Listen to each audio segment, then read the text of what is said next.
രണ്ട് ബ്രാഞ്ചുകൾ പറഞ്ഞില്ലേ?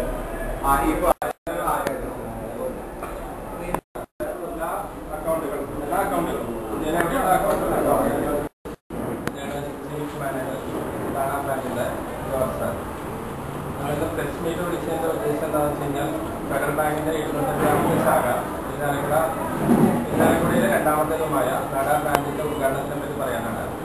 ശാഖയുടെ ഔപചാരികമായ ഉദ്ഘാടനം ഈ വരുന്ന ആഗസ്റ്റ് 17-ന് ചിങ്ങ 1-ന് രാവിലെ 9:30 ഇന്നാലക്കുട MLA ബഹുമാന്യനായ ശ്രീ അഡ്വക്കേറ്റ് തോമസ് ഉണ്ണിയാണ് നിർവഹിക്കുന്നതാണ്.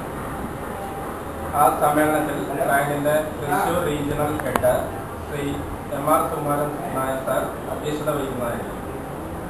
കൂടാതെ ഉദ്ഘാടന ചടങ്ങിൽ ഇരിഞ്ഞാലക്കുട കൂടൽമാണിക്യം ദേവസ്വം ചെയർമാൻ തങ്കപ്പൻ മാസ്റ്റർ, വ്യാപാരി വ്യവസായ communist union president Tennyson, Shri Kattikulam Bharathan, Shri Madassery Sukumaran, municipal councillor Shri Girish KM എന്നിവർ പങ്കെടുക്കുന്നതാണ്.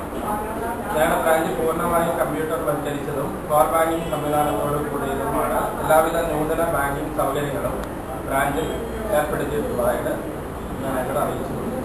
നിങ്ങളെല്ലാവരുടെയും സാന്നിധ്യവും സഹായ സഹകരണങ്ങളും അഭ്യർത്ഥിച്ചുകൊണ്ട് വികസന തന്നെ ലക്ഷ്യം വെച്ചിട്ട് നമ്മളുടെ ബാങ്ക് ഈ വർഷം ഏറ്റവും കൂടുതൽ ശാഖകൾ ആരംഭിച്ചിരിക്കുന്നത് തൃശ്ശൂർ ജില്ലയിലാണ്. അതിൻ്റെ ഭാഗമായിട്ട് തൃശ്ശൂർ ജില്ലയിലെ ഏതാണ്ട് രണ്ടാമത്തെ വലിയ ടൗണായി ഇരിഞ്ഞാലക്കുടയിൽ ഒരു ബ്രാഞ്ചിൻ്റെ ആവശ്യകത, പ്രത്യേകിച്ച് നടയിലുള്ള ജനവിഭാഗവും അവിടുത്തെ ക്ഷേത്ര ഭാരവാഹികളും നമ്മൾ പ്രത്യേക ആവശ്യമുള്ളതിൻ്റെ വെളിച്ചത്തിലാണ് നമ്മൾ ഇപ്പോൾ ഈ പടമാടി റോഡിൽ ഈ ശാഖ നമ്മൾ ആരംഭിക്കുന്നത്. ഇപ്പോൾ 78-ൽ ഞങ്ങൾ ഇരിഞ്ഞാലക്കുട ശരിക്കും പറഞ്ഞിട്ടുണ്ടെങ്കിൽ ഞങ്ങൾ ഇരിഞ്ഞാലക്കുടയുടെ പുതിയതായിട്ട് വന്നിരിക്കുന്ന ഏറ്റവും പുതിയതായിട്ട് വന്ന ഓൾഡ് ജനറേഷൻ ബാങ്കാണ്. കാരണം ഫെഡറൽ ബാങ്ക് 1978-ലാണ് ഇരിഞ്ഞാലക്കുടയിൽ വന്നത്.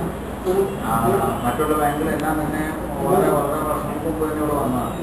ഞങ്ങൾക്ക് ഇവിടെ വളരെയധികം വലിയൊരു നേട്ടം ഞങ്ങൾക്ക് ഇവിടെ കൈവരിക്കാൻ സാധിച്ചു. പ്രത്യേകിച്ച് വായ്പ രംഗത്ത് ഞങ്ങൾ വളരെയധികം മറ്റുള്ള നാഷണലൈസ്ഡ് ബാങ്കിൻ്റെ എല്ലാം കവച്ചു വെച്ചുകൊണ്ട് ഞങ്ങൾക്ക് ഒരുവിധം മുന്നേറാൻ നമുക്ക് സാധിച്ചിട്ടുണ്ട്. ഇതിനകത്ത് ജനങ്ങളുടെ ഉന്നമനത്തിനായിട്ട് എന്നെന്നും നിലനിൽപ്പിലുള്ള ബാങ്ക് ഇപ്പോഴും അതിനുവേണ്ടി തന്നെ നിലനിൽക്കുന്നു.